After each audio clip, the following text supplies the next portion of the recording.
정부가 사드 배치 결정 발표를 한 지 한 달여가 지났지만 여전히 배치 지역을 놓고 논란이 이어지고 있습니다. 사드 배치 지역 선정은 다음 주가 고비가 될 전망인데요. 김열수 성신여대 국제정치학 전공 교수와 함께 관련 내용 살펴보겠습니다. 어서 오세요. 네, 안녕하세요. 사드 배치 지역으로 선정됐던 경북 성주군 주민들의 반발이 계속해서 이어지면서 정부가 제3후보지 카드를 꺼내들었습니다. 하지만 이것도 역시 괜찮은 대안일까 싶은데요. 지금의 상황 어떻게 보시나요? 예, 우선 성주 군민들한테 좀 말씀드리고 싶은 게 있는데요. 제가 볼 때는 성주 군민들은 굉장히 합리적인 분이라고 생각합니다. 왜 그러냐면은 이제 국방부에서 이 사드 배치 지역을 성주 지역으로 발표했을 때 그 성주 군민들이 국방부를 항의 방문했거든요. 근데 그분들이 오셔서 했던 첫 번째 행동이 바로 무수단 미사일을 화형시킨 거예요. 그러니까 이 모든 단초를 제공한 것은 북한이지 한국의 국방부가 아니다 하는 것을 먼저 행동으로 보여주셨고요. 두 번째는 또 이제 성주 군민들 한 2,000명 되시는 분들이 서울역에 와서 시위도 하시고 또 지금 현재 성주군 내에서 다양한 방법으로 시위를 하시잖아요. 그 민주주의 국가니까 뭐 충분히 저는 할 수 있다라고 봅니다. 그런 가운데서도 외부 세력이 그 속에 끼어들지 않도록 그것을 통제하기 위해서 자기네들 스스로 파란 리본을 만들어서 그걸 달고 하고 있거든요. 네. 제가 볼 때는 우리 성주 국민들께서 굉장히 성숙한 민주주의의 모습을 저는 보여주고 있다라고 생각하고요. 그래서 이제 지난번 17일 날인가요? 우리 국방부 장관까지 이제 내려가셨단 말이죠. 그래서 성주 국민들하고 이제 여러 가지 회담도 하고 비공개적으로도 하고 그랬잖아요. 그럼에도 불구하고 굉장히 이제 화를 낼 수 있음에도 불구하고 성주 국민들이 성숙한 모습으로 끝까지 이제 비공개적으로 회의하고 국방부 장관이 회의를 마치고 이렇게 올라올 수 있도록 배려해 줬다라고 저는 생각을 해요. 그게 이제 우리 성주 국민들이다 보고요. 그래서 이때 나온 것이 이제 소위 말하는 제3후보지지 않습니까? 그래서 장관께서는 그런 말씀을 하셨죠. 제3후보지에 대한 것을 성주 군민의 단일한 의견으로 내어주시면 그걸 가지고 국방부에서 검토를 해볼 수 있습니다라고 말씀을 하신 거죠. 그러면 이제 성주 군민들께서 여기에 대한 이제 찬반 논쟁이 있거든요. 그러면은 제3후보지를 우리가 받아들일 것이냐, 그렇지 않으면 성산포대로 그냥 할 것이냐, 이것 가지고 지금 갑론을박을 하고 있는데 이 부분에 대한 결론이 아직은 나지 않은 것 같습니다. 그렇기 때문에 여기에 대한 이제 논쟁이 이제는 오히려 제3후보지 자체가 김천 지역에 이제 가깝다 보니까 유력한 후보지죠. 네. 그러다 보니까 김천 지역에서도 지금 사태가 좀 안 좋게 돌아가고 있거든요. 그렇기 때문에 이 부분은 조금 더 지켜볼 필요는 있다라고 봅니다. 네. 그런데 그동안 군 당국은 효용성 측면에서 성주 성산포대가 가장 최적지다라고 얘기를 했는데요. 제3후보지에 사드를 배치한다. 그렇다면 효용성 측면에서는 어떻게 봐야 되는 겁니까? 아니요. 지금도 제가 생각할 때는요. 성산포대는 최적지입니다. 국방부 당국에서도 성산포대는 여전히 최적지라고 생각을 하고 있고요. 그래서 우리가 어떠한 그 기지를 건설하려고 할 때 몇 가지 이제 요소를 고려하잖아요. 첫 번째가 이제 전략적인 요소고, 두 번째가 이제 환경적인 요소가 있고, 세 번째가 이제 행정적인 요소가 있을 겁니다. 첫 번째 이제 전략적인 요소는 군사적으로 얼마만큼 효용성이 있는가, 어느 지역에 설치했을 때. 그다음에 이제 두 번째로 얼마나 일개 포대만 이제 배치가 되니까 일개 포대만 배치됐을 때 주한 미군과 군수 기지 그리고 대한민국의 국민들을 얼마만큼 많이 방어해 줄 수 있을 건가. 그리고 이제 세 번째는 북한의 이제 그 미사일이 아니고 방사포라고 얘기하죠. 한 200km 정도 되는데 이것은 막을 방법이 사실상 제한이 되는 거거든요. 그것으로부터 어느 정도 이격이 될 수 있는 건가. 그리고 이제 주변국들, 여기서 얘기하는 주변국의 핵심이 중국이겠죠. 네. 중국의 반발을 얼마만큼 완화시킬 수 있는 거리에 위치시키는 것이 좋겠는가. 이것이 아마 전략적인 고려사항일 겁니다. 이러한 전략적 고려사항을 봤을 때 성산포대가 제일 좋다는 거였고요. 두 번째는 이제 환경적 요소는 아무래도 얼마만큼 환경 피해를 최소화하고, 그다음에 이제 사드의 레이더로부터 우리 국민들의 안전을 담보해 줄 수 있을 건가. 이것이 환경적 요소잖아요. 그러다 보니까 이제 우리가 측정을 다 해봤지만 기준치에 0.0 몇 % 정도로 지금 다 나온단 말이죠. 그렇기 때문에 이제 안전은 문제가 없는데, 그럼에도 불구하고 오히려 이제 좀 산 꼭대기에 있는 대로 이제 가게 되면 오히려 이제 환경 파괴 요소도 이제 줄어들지 않아요. 그런 차원에서 성산포대가 좋다는 거고요. 마지막으로는 이제 행정적 요소인데 얼마만큼 우리가 수용하느냐 하는 거잖아요. 네. 근데 성산포대는 기존에 있던 포대가 있거든요. 그렇기 때문에 형질 변경도 아주 극소수로 하면 되고 금방이라도 거기 가서 임무 수행이 가능하고 또 주민들로부터 이제 민원이 가장 적을 수 있는 곳이 바로 성산포대이기 때문에 지금도 제 생각에는 변함없는 것이 성산포대가 최적지고요. 국방부에서도 이 생각은 변함이 없을 겁니다. 그럼에도 불구하고 제3의 부지에 대해서 의견을 성산 군민의 단일된 의견으로 내시면 거기에 대해서 검토해 보겠다는 거지 검토 자체가 변경 자체를 의미한다고 생각하지는 않습니다. 검토해 봐서 거기가 부적절하다라고 하면 여전히 성산포대로 가야 되겠지요. 네, 역시 성산포대가 최적지라는 의견을 내주셨는데 다른 것도 아니고 안보 이슈에서는 특히 명분과 실리 또 일관성이 굉장히 중요한데 국방부가 최근에 보여준 이런 사드 배치와 관련된 요소들을 보면은 상당히 혼란을 부추기는 게 아니냐 이런 지적을 받을 만하거든요. 네, 지금 이제 말씀하신 것처럼 일부 그런 지적이 있는 것도 사실입니다. 네. 그런데요, 제가 좀 전에도 말씀을 드렸지만 가장 좋은 곳, 가장 적합한 곳은 성산포대이면 변함이 없습니다. 그런데 예를 들어서 경북도지사가 그리고 이제 그곳 지역의 국회의원이 그리고 그곳의 군수께서 다른 지역을 한번 검토해 볼 수도 있지 않겠느냐라고 얘기했을 때 국방부가 절대로 안 됩니다라고 얘기하는 거하고 단일된 의견으로 한번 주시면 우리가 검토를 한번 해보겠습니다라고 하는 것은 국민들을 얼마만큼 국방부가 수용해 주느냐 국민들의 그 의지와 생각과 거기에 저는 달려 있다라고 보거든요. 그래서 국방부 입장에서 보면 도지사, 국회의원, 군수 그리고 성주 군민들의 의견을 저는 수렴했기 때문에 제3의 후보지도 검토해 보겠다라고 말씀하신 거지. 네. 이것 자체를 아예 그러면 처음부터 안 됩니다. 절대로 안 됩니다. 이것이 국방부의 올바른 태도냐 하는 거죠. 그래서 저는 민주주의 국가에서 국방부가 올바르게 처신을 했다라고 네. 보고요. 그 올바르게 처신한 그 태도를 보고 일부 비판적인 입장에서는 왔다리 갔다리 하는 게 아니냐 이런 식으로 비판할 수도 있는데요. 저는 그것은 조금 지나친 비판이라고 봅니다. 네. 네. 앞서 잠시 짚어주셨지만 제3 후보지로 거론된 성주 골프장의 경우에 김천시와 인접해 있기 때문에 김천 주민들의 반발이 또 일고 있는데요. 성주 군민들도 반발하고 제3 후보지 대안도 또 무산된다면 다음 대책은 뭐가 있을까요? 예, 지금 그렇지 않아도 저도 이제 충분히 사실상 이제는 뭐 사드의 안전성 논란은 끝났잖아요. 그건 이제 가지고 이제 그것 가지고 더 이상 이제 우리 사회에서 얘기하는 사람들은 없으니까요. 네. 전체적으로 보면 여론조사를 보면 한 60% 정도가 대한민국 국민들이 사드 배치에 찬성은 하는데 대신에 내 지역은 좀 안 했으면 네. 좋겠다 하는 게 그게 뭐 어떻게 보면 인간의 기본적인 생각이라고 생각합니다. 저는 그분들이 성주 군민이시든 또는 김천에 사시는 분이든 다 똑같은 마음이지 않겠느냐 생각을 하는데요. 이 김천에서도 도무지 이걸 받아들일 수 없다라고 생각을 한다면 제가 볼 때는 역시 성산포대가 최적지로서 가는 것이 맞지 않겠느냐. 그래서 이런 차원에서 보면 예를 들면 우리 그 성주 군민들께서 원하시는 어떤 다른 정책적인 정부의 뭐라고 할까요? 그 네. 큰 국책 사업을 성주에 보내준다든지 또는 성주 군민들께서 원하시는 어떤 것들을 좀 덜어주는 그래서 성주 군민들께서 좀 뭐라고 할까요? 그 국가 안보도 좀 생각하고 그리고 성주 군민들의 이익도 좀 챙기는 그런 방향에서 우리 성주 군민들의 성숙한 그런 대한민국 국민으로서의 그런 모습을 한 번 더 보여주셨으면 하는 생각을 저는 개인적으로 바랍니다. 네. 이런 상황에서 지금 미 해군 장관과 마크 밀리 미 육군 참모총장이 잇따라 국방부를 방문했습니다. 사드 배치 논의를 조금 속도를 내기 위한 것이다 이런 분석들이 나오던데요. 어떻게 생각하세요? 기본적으로는 이제 좀 전에 우리가 보도에서 나갔지만 내일이죠. 내일부터 이제 얼지 포커스 훈련을 실시하잖아요. 나흘 동안. 그래서 뭐 얼지 훈련 하니까 그 부분에 대해서도 이제 미리미리 한번 와보는 것도 있을 거고요.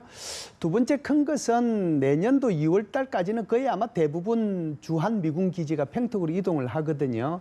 이미 이제 미 8군 사령부의 청사도 이제 완전히 신축이 다 끝났단 말이죠. 그래서 일부는 지금 이동들 하고 있어요. 그래서 그런 부분들도 이제 와서 봐야 되는데 거기에 이제 관련되는 사람들이 자기네들 소속에 있는 부대들도 다 그쪽으로 가잖아요. 네네. 그래서 그런 것들을 직접 봐야 되는 것들도 있죠.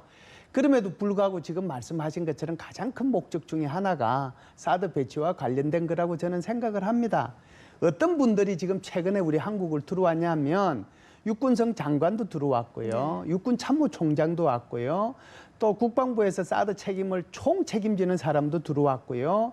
그다음에 해군성 장관도 들어왔다 갔고요. 네네. 그래서 이런 모든 것들이 이제 사드 배치하고 전혀 무관하다라고 볼 수가 없습니다. 왜 그러냐면 사드 배치를 하게 되면 어느 지역에 사드 배치가 이루어지는지 그리고 제3후보지가 검토되고 있다고 하는데 그것이 문제는 없는지 만일에 사드 배치가 성산포대에 배치되게 되면 패트리어트 3가 지금 저 밑에 예를 들어서 군산, 대구 이 근방에 지금 패트리어트 3들 가 있는 걸 위로 올려야 되거든요. 그래야 수도권 방어를 해줄 수 있으니까. 그렇게 했을 경우에는 어느 지역으로 옮겨서 수도권 방어를 해줘야 될지 이런 데 대한 고민이 우선 총책임자로서 있다라고 하는 거고요. 두 번째는 정무적으로 봐야 될 필요가 있어요. 한국이 계속해서 지금 중국으로도 당하고 있잖아요. 어떻게 보면 중국이 지금 어느 도단적인 그런 언행을 하고 있는데 이걸 와서 좀 도와줘야 될 필요가 있다라고 미국 스스로가 생각했을 거라고 봐요. 그렇기 때문에 한국에 와서 의견 듣고 중국으로 가는 사람도 있고 오히려 중국에 가서 먼저 얘기하고 한국으로 오는 사람들도 있습니다. 이 사람들 중에요. 그래서 한국의 사드 배치가 절대로 중국을 위협하는 거 아니다. 그러니까 니들 오해하지 마라. 이제 이런 얘기가 결국은 이제 한국을 이제 도와주는 이제 그런 입장이겠죠.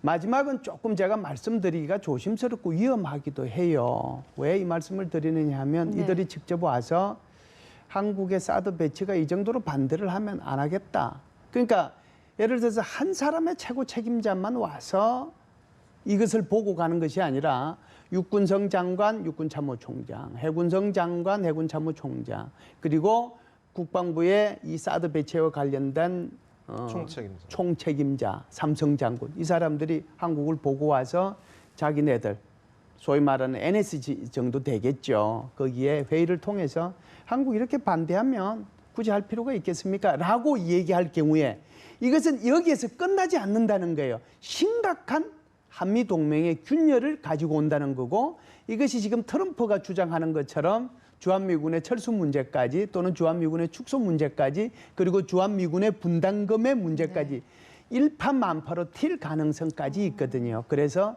저는 세 번째 문제는 조심스럽지만 이들이 온 목적 자체가 세 번째까지 완전히 배제하고 왔겠느냐 하는 것은 여전히 저는 의구심이 있습니다. 그래서 조심스럽게 이들의 행동을 관찰해야 될 필요가 있고 우리 국민들께서도 중국이 보복하는 것만 두려워할 것이 아니라 미국이 정말 딴 생각을 하면 어쩔 건가 여기에 대한 깊은 생각도 우리 국민들께서 동시에 해주시기를 저는 개인적으로 바랍니다. 미군 고위급 인사들이 잇따라 방한한 목적에 대해서 짚어봤는데요. 북한의 위협에 대비해서 우리 해군도 차세대 이지스 구축함에 북한의 탄도미사일 추격을 요격할 수 있는 전투체제를 탑재할 것으로 알려졌습니다. 이게 어떤 내용입니까? 이 부분은요. 제가 이제 이 부분을 직접 관여를 했었어요. 그러니까 2011년도, 12년도 제가 국방대학교 안보문제연구소장을 할 때였는데요. 그때 당시에 사실상 우리나라의 이 국방계획 2020 속에는 차기 구축함, 그러니까 이지스함 세척을 더 이 실전 배치한다는 그 계획은 없었어요. 그런데 제가 그때 연구소장을 하면서 프로젝트를 할 때 우리나라가 기동함대로서의 역할을 좀 수행을 하고 사실상 중국의 해군력과 일본의 해군력이 이렇게 급부상하는 이런 시점에 우리가 지금 이지스함 세척 가지고는 감당이 안 된다. 그러니까 앞으로 추가적으로 세척의 이지스함 구축이 필요하다라고 하는 것이 제 연구의 핵심이었어요. 제가 그때 프로젝트 매니저를 직접 했기 때문에 이 부분에 대해서 직접 관계를 했다라고 보는데요. 그래서 이게 지금 언제 그러면은 우리가 실전 배치되느냐 하면은 2026년, 27년 정도 될 겁니다. 그러면은 앞으로도 10년이 남아 있어요. 10년이. 그래서 2020년대 중반부터 이제 본격적으로 하게 되는데 이게 왜 지금 언론에 문제가 되느냐 하면 며칠 전에 네. 저기 로키드 마틴사에서 이런 얘기를 했어요. 일본의 그 이지삼 체계죠. 이지삼의 뭐 하여간 그 함정의 두 척, 그다음에 미국의 신형 뭐 구축함의 한 척, 그리고 한국의 신형 이지삼의 세 척의 소위 말하는 이지스함 전투 체계인 베이스라인 9.0. 이거 좀 어려운 말이에요. 쉽게 얘기하면 우리가 요새 보면 오피스텔 보면 전부 다 그 빌트인들이 많이 돼 있지 않습니까? 그러니까 텔레비 들어가는 데도 있고 그다음에 냉장고 들어가는 데도 있고 이렇게 전부 다 빌트인들이 돼 있는데 빌트인을 뭘로 채우느냐 하는 게 굉장히 중요하잖아요. 네네. 그런데 이것만한 그 냉장고가 들어가도록 빌트인을 해놔야 되는데 아마 초대형 냉장고를 여기 집어넣으면은 이 오피스텔 자체가 소용이 없는 거잖아요. 그래서 여기에 바로 전투 수행 체계 자체를 의미하는 것을 베이스라인 9.0이라고 얘기합니다. 여기에는 뭐를 탑재할 수 있느냐 하면요. 지금 얘기한 것처럼 SM-30 그리고 SM-6 이런 것들을 다 탑재할 수 있거든요. 네. 그래서 지금 현재 우리가 이지스함에는 베이스라인 7.1이 돼 있기 때문에 여기에는 SM-30를 당장은 탑재를 못해요. 네. 그런데 새로운 우리 이지스함 체계는 그렇게 베이스라인 9.0으로 체계화해서 그걸 건설을 하게 되면 건조를 하게 되면은 이 속에는 SM-6도 장착이 가능하고 SM-30도 장착이 가능한 것이죠. 네. 그렇다면 이번 방안에서 그 교수님께서 말씀하신 그 SM-3 미사일 도입을 논의한 게 아니냐 이런 얘기도 있던데 아직까지 우리 군 당국은 사드 때와 비슷하게 논의한 것도 없고 아직 도입을 결정한 것도 없다 이렇게 반응을 내놨거든요. 네, 그 말씀은 지금 정확한 거고요. 네. 국방부 대변인의 표현은 정확합니다. 그리고 이제 제가 말씀드린 것은 공간을 어느 정도 확보해 냈느냐 하는 것을 로키드 마틴에서 얘기한 거거든요. 그래서 제가 좀 전에 말씀드렸다시피 SM-6도 탑재할 수 있고 SM-30도 탑재할 수 있어요. 그러면 SM-6를 탑재할 것이냐 SM-30를 탑재할 것이냐 지금은 결정할 이유가 하나도 없는 거죠. 한번 보시죠. 앞으로 한 10년 정도 있다가 이것을 이제 실전 배치한다고 제가 말씀을 드렸잖아요. 네네. 그 10년 동안에 북한의 상황이 어떻게 변할까요? 10년 동안에 중국의 해군력과 중국의 미사일 능력은 어떻게 변할까요? 10년 동안에 일본의 해군력은 얼마나 변할까요? 제가 볼 때는요. 지금 결정하는 것보다는 거기에는 SM-6도 들어갈 수 있고 SM-30도 들어갈 수 있기 때문에 지금 결정된 사항은 아니고 앞으로 검토가 필요하다는 문상균 국방부 대변인의 말은 정확하다라고 볼 수 있습니다. 그래서 이것은 상황에 따라서 SM-6로도 설치가 가능하고 SM-30로도 설치가 가능합니다. 네. 그 사드 배치가 결정된 상황에서 해상의 SM-3나 뭐 SM-6 도입 가능성까지 언급되는 만큼 우리가 미국의 미사일 방어 체계에 편입되는 거 아니냐라는 논란도 있던데요. 이에 대해서는 어떤 입장이십니까? 그러니까 이제 지금 미국의 MD 체계 속에서 보면 미국이 가지고 있는 것이 예를 들면 적의 미사일이 이렇게 상승 단계, 비행 단계, 종말 단계 여기에 각각을 다 격파할 수 있는 무기 체계를 보유를 하고 있거든요. 아직까지 상승 단계에서는 이걸 완전히 격파할 수 있는 에어본 레이저라고 ABL이라고 해요. 비행기에서 레이저를 쏴가지고 이 미사일을 떨어뜨린다라고 하는데 이것은 완전히 실전 배치가 안 됐고요. 그다음에 중간에 날아오는 것이 바로 비행 단계인데 이때의 비행 단계에서 격추시킬 수 있는 유일한 미사일이 바로 SM-30라고 하는 거예요. 그 SM-30는 사거리가 한 500km, 고도는요 70에서 500km 또는 150에서 500km 정도 된다고 해요. 그러면은 이것이 한 500km 상공에 떠 있을 때 쏠 수 있는 거거든요. 그리고 마지막 종말 단계로 떨어질 때 쏠 수 있는 것이 바로 사드하고 그다음에 가장 하청 방어에서 쏠 수 있는 것이 고도 한 15km, 20km 더하기 빼기해서 쏠 수 있는 것이 바로 패트리어트 3거든요. 네. 미국은 이걸 다 가지고 있어요. 그래서 대한민국에서요. 주한미군이 패트리어트 3를 가지고 올 때도 한국이 무슨 뭐 미국의 MD 체제 편입한다 그때도 논란이 많았고요. 두 번째는 이번에 사드 배치 이제 주한미군의 사드 배치 가지고도 이것도 이제 바로 미국이 얘기는 MD에 뭐 가입하는 거 아니냐 이거 얘기하고 있는 거고요. 지금은 이제 SM3로 할지 SM6로 할지 결정되지 않았지만 어찌됐든 전투 체계 자체를 베이스라인 9.0으로 한다고 하니 SM3도 여기에 장착이 가능하니 이것 가지고도 다시 사드에 들어가는 거 아니냐 이런 얘기하고 있거든요. 그런데 미국은 MD 체제고요. 한국은 코리아 에어 앤 미슬 디펜스 KAMD 체제로 간다라고 하는 것이 정부의 변함없는 생각이고요. 이번에 미국의 소위 말하는 MD 총 책임자, 네. 그 중장 시링인가요? 그분이 와서 한 얘기가 그렇잖아요. 사드의 효율성은 100%다라고 하는 거고요. 100% 명중률을 가졌다. 두 번째, 한국에 사드 배치가 된다고 해서 이것이 한국의 MD 체제 가입을 의미하는 것은 아니다. 한국은 한국 자체의 KAMD를 가지고 있다. 이렇게 얘기했거든요. 그래서 바로 그 미국 사람의 입을 통해서 한국 사람의 우려를 덜어줬다라고 저는 보는데요. 저는 이제 군사 분야에 오랫동안 종사했던 사람으로서 개인적으로는 SM3에 들어가는 SM3를 가지고 들어오고 장착을 하고요. 예를 들어서 차기 23에 그리고 우리가 MD에 가입하는 것이 최선의 방안이라고 생각합니다. 그런데 그것이 군사적인 목적만 가지고 볼 수 있는 건 아니기 때문에 여기에 주변 상황도 고려해야 되고 정치적인 요소도 고려해야 되기 때문에 그런 거거든요. 그러니까 군사적으로는 그것이 최선이나 지금 현재 상황에는 KAMD로 가는 것이 정부의 변함없는 생각이다. 그렇기 때문에 MD 체제 편입은 아니다. 이렇게 말씀드릴 수 있습니다. 네, 알겠습니다. 지금까지 김여수 성신여대 국제정치전공 교수와 얘기 나눠봤습니다. 고맙습니다. 감사합니다.